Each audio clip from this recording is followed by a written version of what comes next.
problème de Paris, mais ça, Myriam connaît ça aussi bien que moi, elle a exactement les fonctions que j'occupais précédemment à la mairie de Paris. Et nous, ce qu'on sait quand on fréquente un peu la préfecture de police, c'est que le problème de la préfecture de police, c'est d'abord un problème d'ordre public. Hein.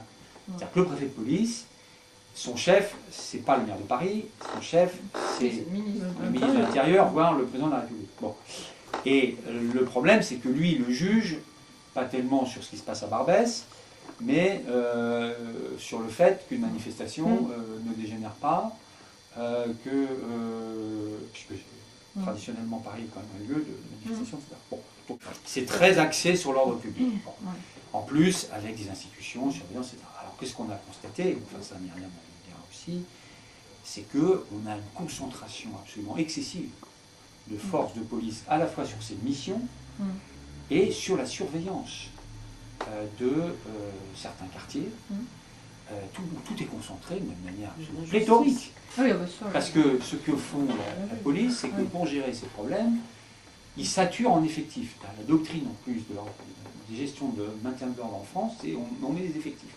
On va chercher les effectifs, il y a des fois plus, si vous voulez, de policiers que de manifestants, ce qui finit par poser des problèmes. Donc, il y a quand même, je pense vraiment, à Paris en particulier, une réflexion à avoir sur les missions et la localisation des forces. Sur ce plan, il y a eu un papier qui était très bien dans Le Monde d'il y a 3 semaines. 21 décembre, je crois que c'est incroyable. On a la positionné des effectifs à Paris. La répartition des effectifs à Paris. Alors, en plus, il y a un autre. Non, juste avant le premier de Nantes. Voilà. En fait, il y a un autre élément qui joue aussi, c'est que Paris maintenant a été régionalisé. La préfecture de police, une réforme importante, c'était pas d'ailleurs fort. Enfin, pour moi, c'était pas une réforme inintéressante. Mais probablement que ça aboutit à ce qu'un certain nombre d'effectifs qui étaient à Paris soient aussi concentrés, plus en banlieue. Bon, donc pour parler clairement, ce que faisait la préfecture de police dans un univers, j'allais dire, où il n'y avait pas de problème d'effectifs. Il y avait beaucoup de policiers à Paris, et j'allais dire dans un truc très confortable qui permettait finalement d'arriver à satisfaire un peu tout le monde. Aujourd'hui, il ne peut plus se faire. Parce qu'il y a un problème d'effectifs, parce qu'il y a la banlieue, etc., etc. Donc il va falloir maintenant que la préfecture de police ait un vrai plan de redéploiement de ces effectifs, etc., etc. Et notamment qu'on arrête l'hémorragie des effectifs dans nos arrondissements, parce que c'est, si vous voulez, la perte des effectifs de la préfecture de police ces dernières années, c'est fait au détriment des quartiers comme les nôtres. C'est-à-dire que, et toujours pour la même raison, je mets même à part les problématiques politiques, je pense que les raisons fondamentales, c'est toujours de maintenir le maximum d'effectifs sur le maintien de l'ordre et tout ça. Bon. Donc là, voilà, je pense qu'on évalue à combien, 100 policiers en moins? Oui, c'est ce qu'il dit. Bon, parce qu'aucun gouvernement, quel qu'il soit, peut vous dire aujourd'hui qu'il va recruter massivement des policiers, c'est terminé.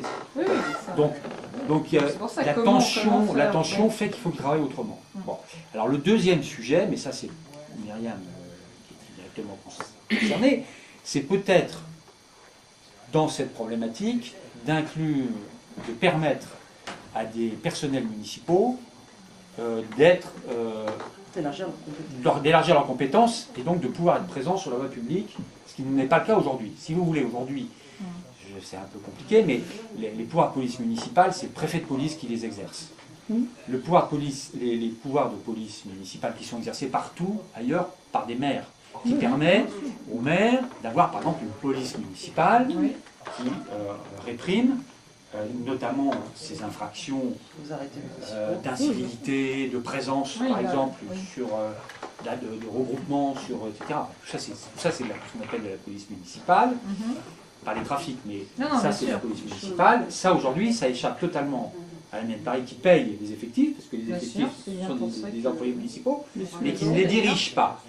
On voit que ça ne marche pas. Je pense que Bertrand Delanoë a commencé à dire, y compris sur ce qu'on appelle ses personnels, ce qu'il ne faut pas qu'ils redeviennent municipaux, etc. Mais il y a une autre piste qui me paraît plus intéressante, puisque la ville a son propre service de sécurité, pas pour l'espace public, mais pour son domaine public. Pour le domaine municipal. Un peu la DPP. Voilà, exactement. Les inspecteurs de sécurité, ils sont quand même 700 maintenant, 700-800. Donc ces personnels puissent aussi avoir des compétences sur l'espace public